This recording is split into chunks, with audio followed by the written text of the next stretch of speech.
if you are really want something, I mean really are interested in it, you have to put forth your effort, full effort at doing it. Just keep going. Don't be discouraged. Like we could have been discouraged when those sheep jumped over the fence and we lost them and said, that's it for sheep. Yeah. No, we kept at it.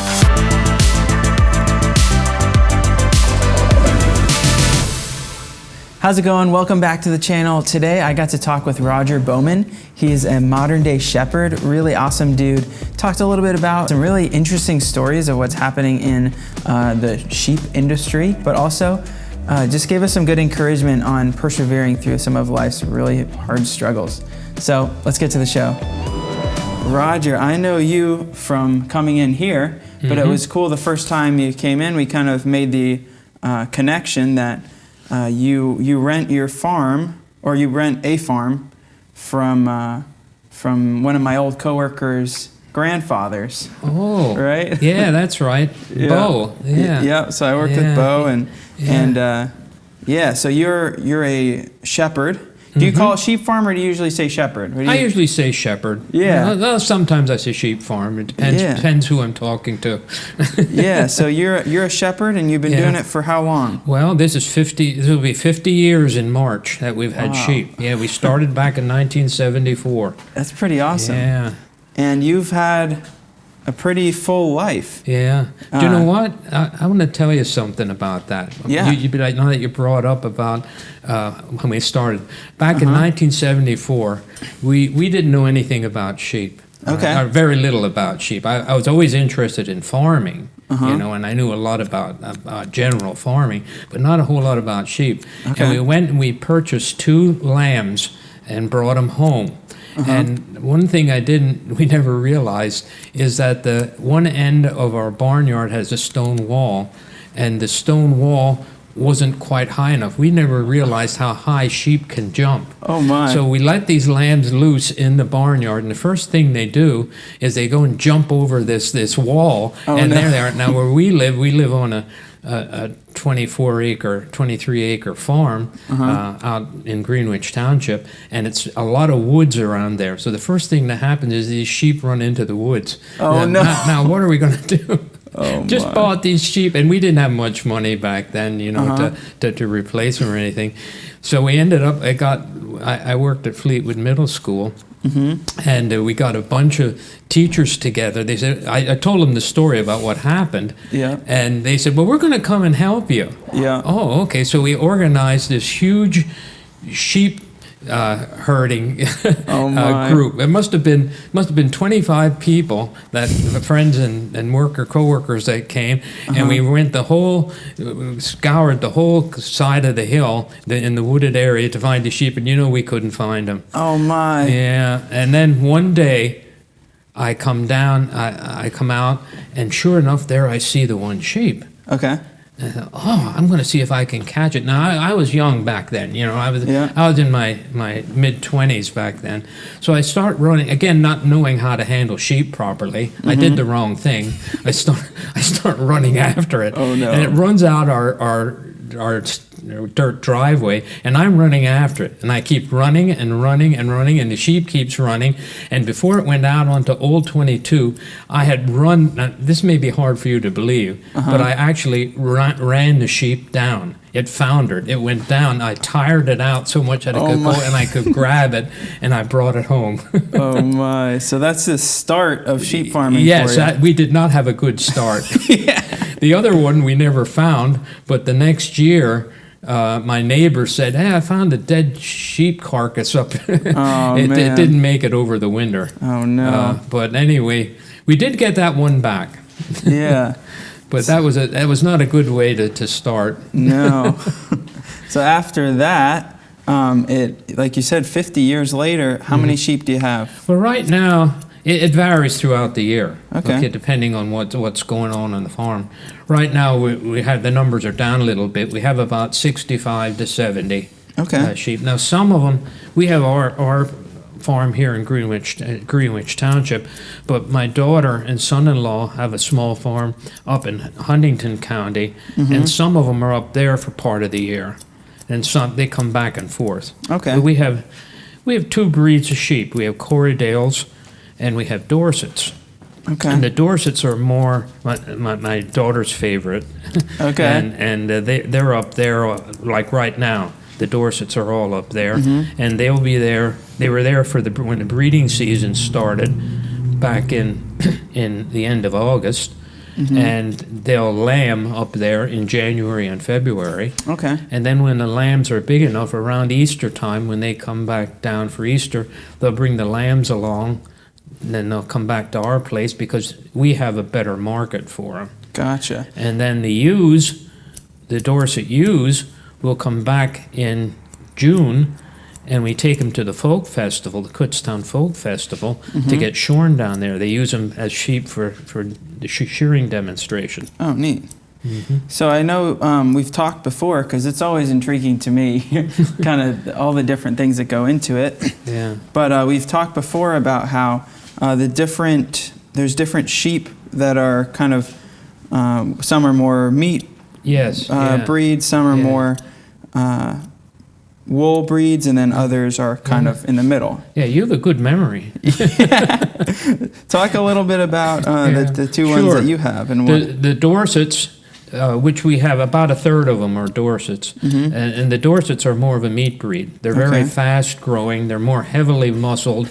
And they're more efficient at putting on meat, for the market. Yeah. Whereas the Corriedales, which the other 2/3 of our sheep we call them a dual-purpose sheep. Okay. They're raised for both wool and meat. Not that the Dorsets have wool that's okay, but the Dorsets, we really concentrate on trying to get a good fleece produced on the sheep through genetics and the breeding program and all of that. But yet the Corriedales also produce a decent sized animal too. Your best wool breed sheep are merino sheep. You may have heard. Do you ever hear of merino clothing? You go to the store. Yeah, a lot of times that's the big thing right now is, they're merino wool, right? Because it's nice and soft and high quality. Okay. But the merino sheep are little small, scrawny type sheep. Okay. Okay, so you don't get a very good meat carcass from them. And Corriedales are kind of a compromise. Their wool isn't quite as good as a merino, but it is very good.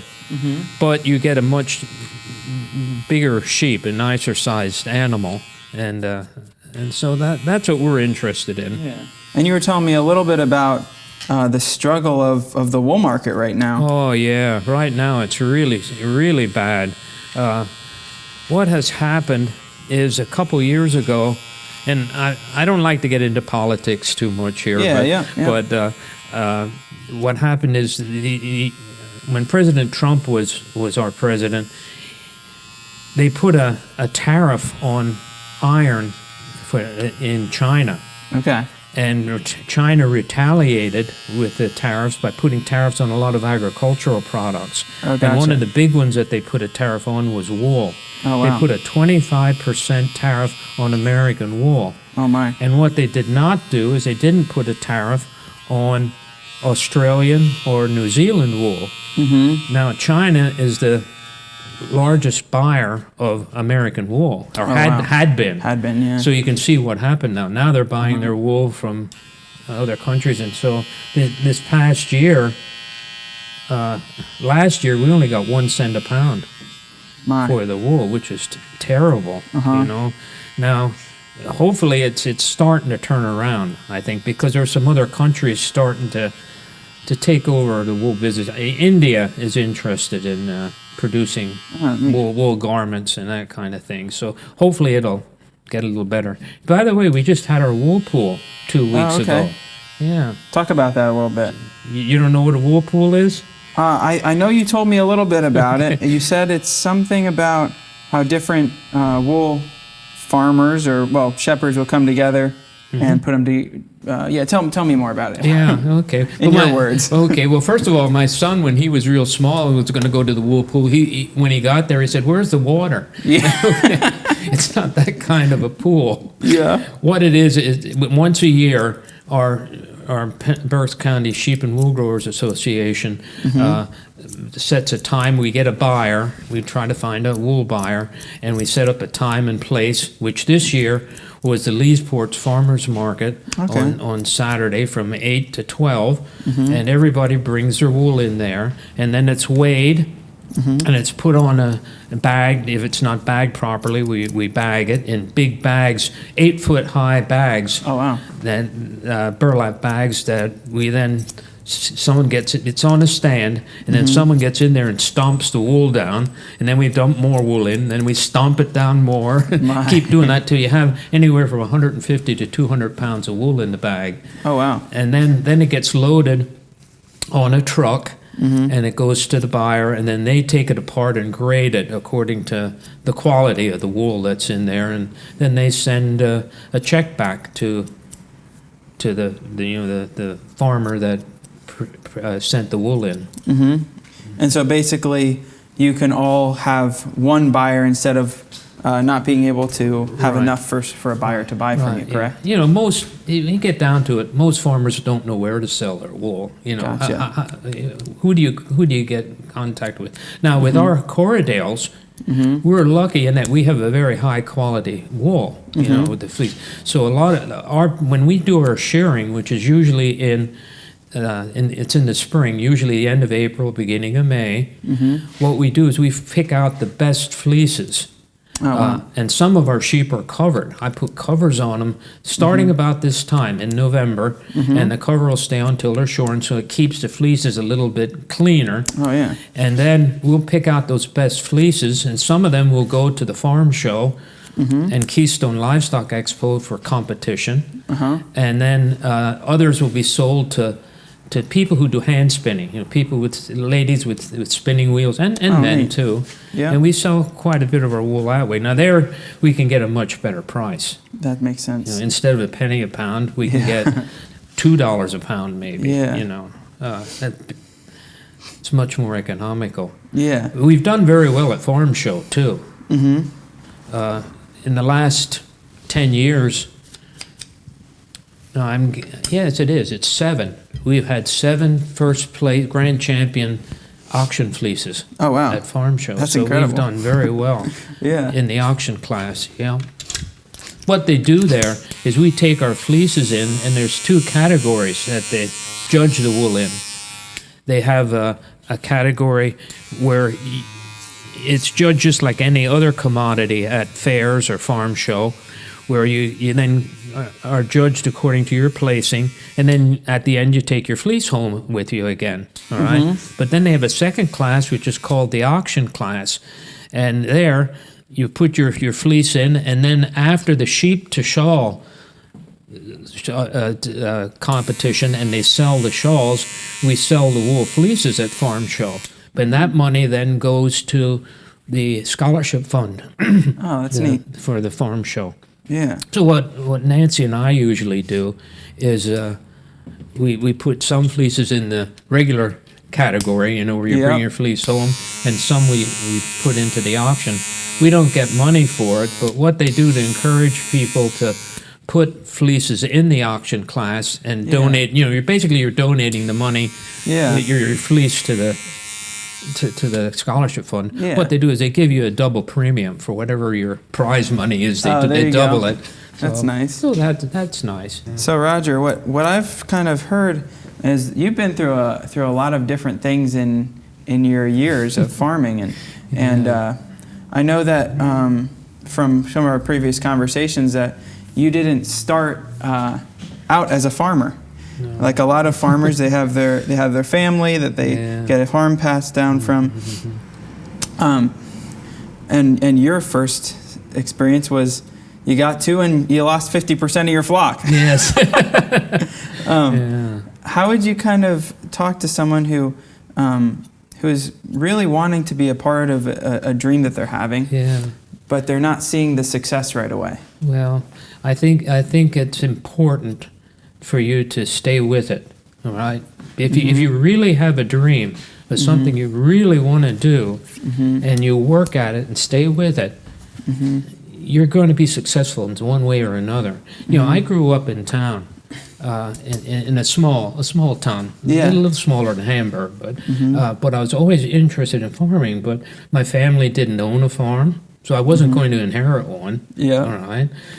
We didn't have a lot of money, so I wasn't going to be able to buy one. Farms are expensive, or to buy all the equipment that it takes Yeah. to do farming.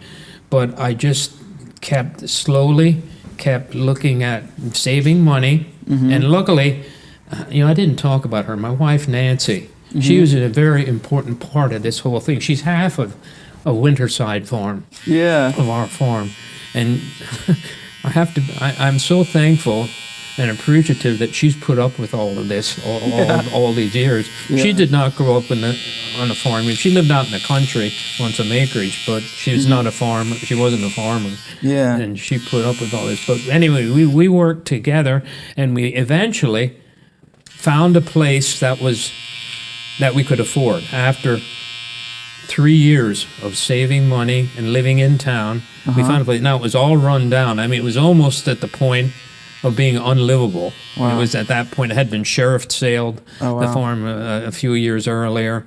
And we struggled, but we kept at it. And now 50 years later, we have a very productive, farm. Yeah, and what I think is really cool too is you've talked about your grandchildren wanting to Yeah. get into farming and inspiring them to be farmers as well. Yeah.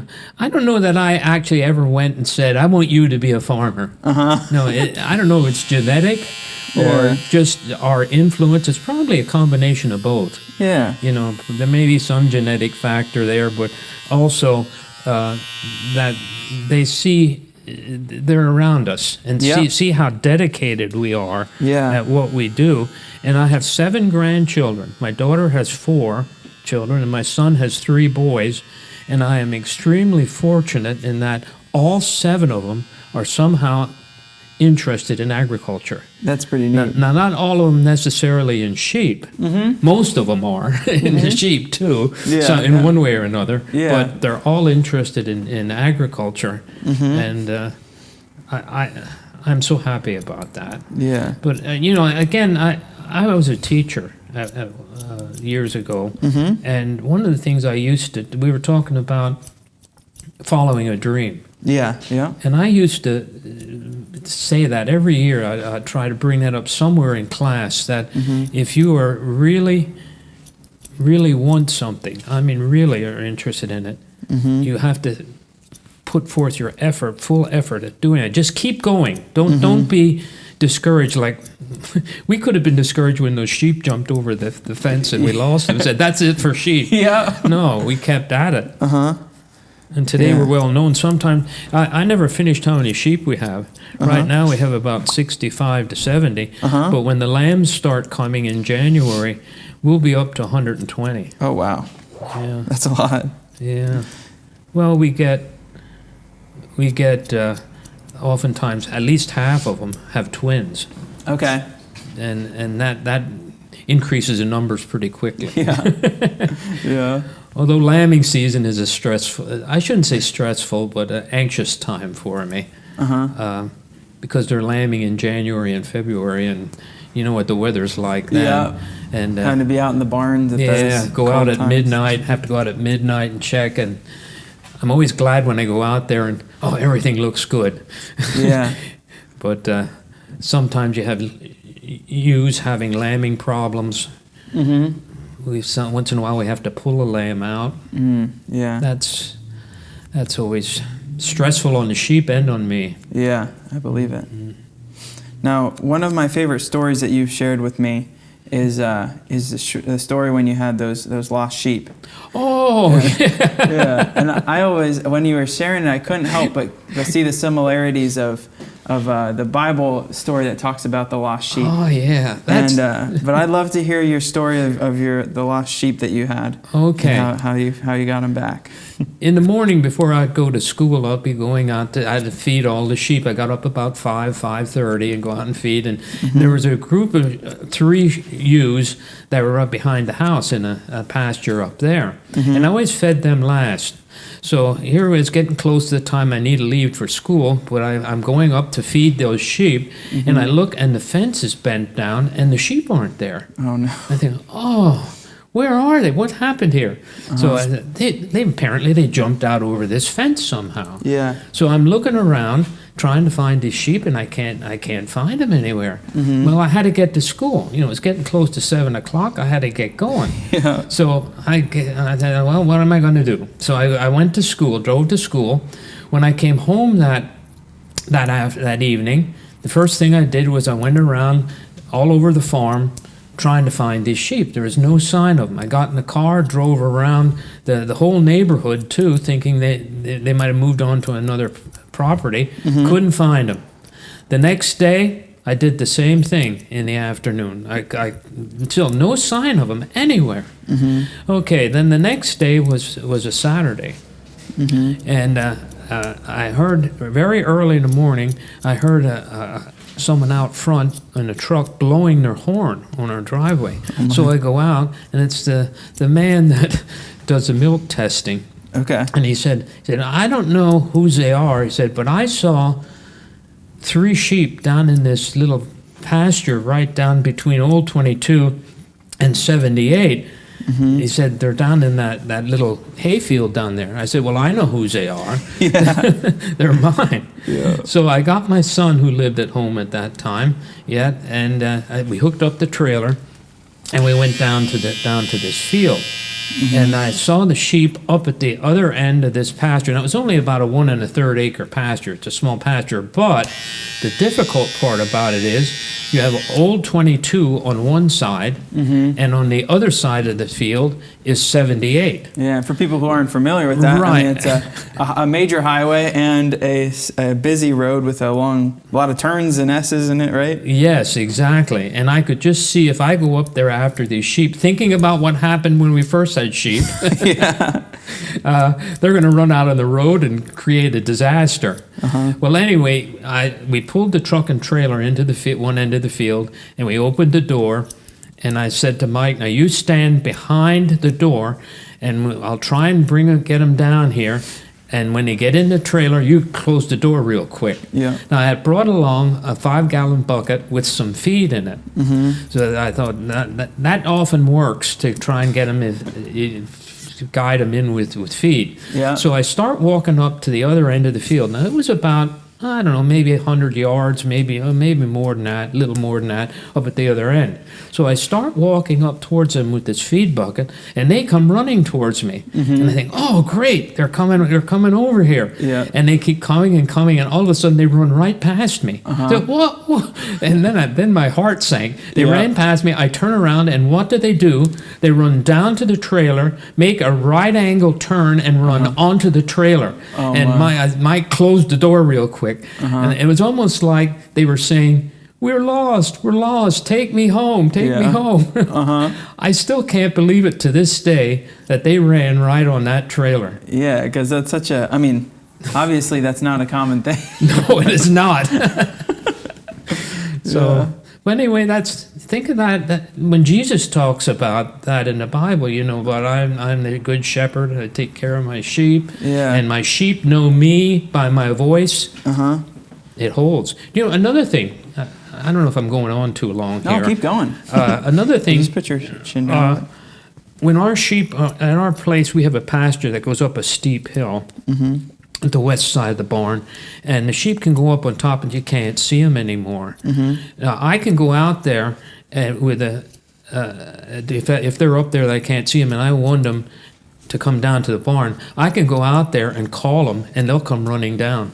Now, they think I have food for them, which that's okay too.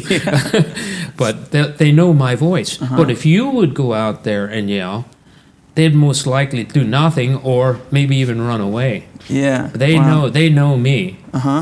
Yeah, they know your voice. In fact, another thing, I don't know if I'm going on too long here. No, keep going. I'll tell you when we're done. Okay. When we go to the fair, there may be crowds of people there. I mean, 100 go by or more every hour, and when they see us, those sheep know my wife and me by our face. Wow. I read somewhere that they can recognize up to 40 faces of people. But anyway, like when we go to the Allentown Fair, and we have our pens near the driveway at the back where we pull the truck up to unload feed and things that we need, our supplies. Those sheep, there may be a lot of people going through the barn at that time, but when they see us and they see me, they'll look at me. And I can walk anywhere in that barn around there, and their faces will follow me. They know. Yeah. That's pretty incredible. So when Jesus talked, in the Bible, when they talk about sheep, I know my sheep, and my sheep know me. That is a perfect example. Yeah, that is a really cool picture. Yeah. I think we're getting close to the end of your haircut. Okay.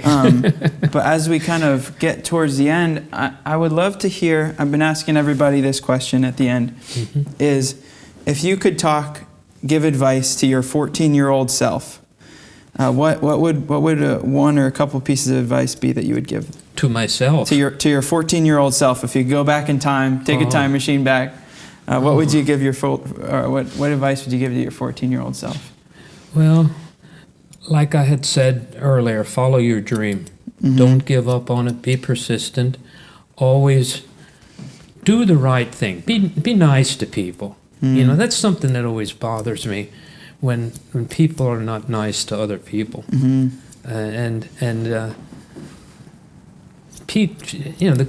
of the golden rule. That have in the Bible. Do unto others as you would have them do unto you. And I think that is a major piece of advice, I think, in my life. Yeah. I always try to treat people fairly. And you see people from all different cultures, and yes, I do. Coming in for a different. Exactly. Yeah. We get a lot of people of the Muslim faith coming for sheep from time to time, and I always treat them appropriately. Right now you hear about all this going on over in the Middle East, and that bothers me. That people treat each other unkindly. Yeah. It's more than unkindly. Yeah. Unkindly is it. So I think that's a major. Treat people with respect and kindness. Yeah. That's awesome. Well, let me give you your glasses, and you can tell me what you think about the haircut. Okay. If you need to go any shorter or how you like it. How's that look for you, Roger? That looks good, as always. Awesome. No, as always. It looks good. You want me to trim up the mustache for you? You can do that if you want. I appreciate that. Sounds good. Yeah. Well, thank you very much. Sure. You're welcome. So, Roger, for a little bit of bonus content, I'd love to hear how you met your wife and how you fell in love with this woman that supported you all your life. Well, I was a junior student at Kutztown University. At that time, it was Kutztown State College. Okay. Right? I was going there for a teaching degree. And this is going to sound strange. Okay. Just bear with it. I'll bear with you. Okay, and I did not live on campus because the dorms were all filled up. So I lived at a place that was in a motel. It was a motel during the summer break, but during the school year, they took in college students and charged the same rate as they do, as if you were in the dorm. Well, the first 2 years, he had all boys there. There were about 18 of us. But for some reason, that third year that I was there, he decided he was going to get girls, some girls, he had two places. He had his house, and he had another little motel place in the back, and he put girls in back there. Well, my wife Nancy was one of the girls that came in as a freshman. Okay. Now, I don't know if my wife is going to see this or not. I don't know if I should say this. We can keep it off. I will. Well, it depends. Okay. She was interested in me. Okay. Yeah. And, being a junior and older fella and being like I am. Yeah. Okay. And she kind of. Everywhere I would go, she showed up. Yeah. And one of the things we did is we decided one day we were going to go caving. Oh, neat. Go to explore some of the caves around Kutztown, which now a lot of them are closed up. They're on private property. Gotcha. But and she followed me through those caves. Unbelievable. Yeah. And at first I was kind of staying away. Yeah, I guess you would say. I don't know. But we knew we talked about persistence. There's a perfect example how persistent she is. She kept after me, and finally, my roommate said to me right before Christmas, she said, you know, there's a young lady, and me being not as sharp as I should have been, I guess, at the time, said, you know, there's a young lady here that's really interested in you. And he said, and he told me it was Nancy, and he said she would really like to go to the Christmas dance at the college. So I ended up asking her to go to the dance, and it went from there. That's neat. So you were a little bit airheaded at first. Yes, I was very much. Well, I was very shy when I was real young, and I did not have much experience with girls. I had not basically. Almost none. Yeah. I was interested, when I was in college, the first 2 years, I was really interested in doing well in school. I know a lot of, that's something else too that always bothers me a little bit in a way. Some people think you go to college to have fun, and I never looked at it that way. To me, it was a job, you know. I was there. I had to earn my way, basically pay my way through college, and I wasn't going to waste my time or my money on skipping classes, going to parties. I didn't do any of that partying or anything like that. So I think that's important too. Keep a focus. You know, we were talking about, you asked me earlier, keep focused. Keep focused on your goal. Yeah, that's neat. That's an important bit of information, I think. That's great. Can I say another thing? Go for it. I think it's important to make the right choices in life too. Yeah.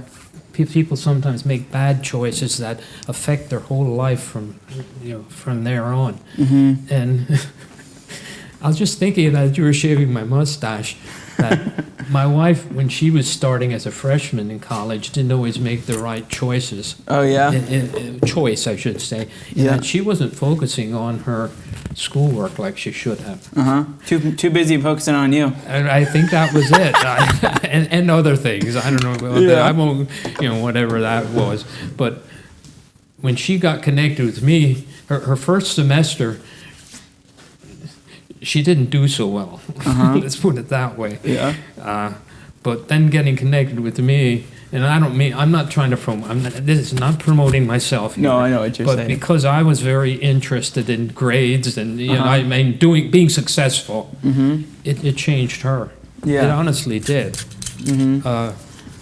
She did very well in college. But it didn't necessarily start out that way. Yeah. But she made an important choice there. She made a choice to do what I was doing. Well, I think it's neat too, because you said earlier, I couldn't have done it without her. Right, exactly. So it's neat how just together when you team up with somebody that you can get on the same goals and really fight for each other's dreams. It's really neat how that plays out. And there are times where we don't agree on things. Really? That's normal. Yes. You don't agree on every little thing? No. But we make it work. Yeah. That's awesome. Thanks, Roger.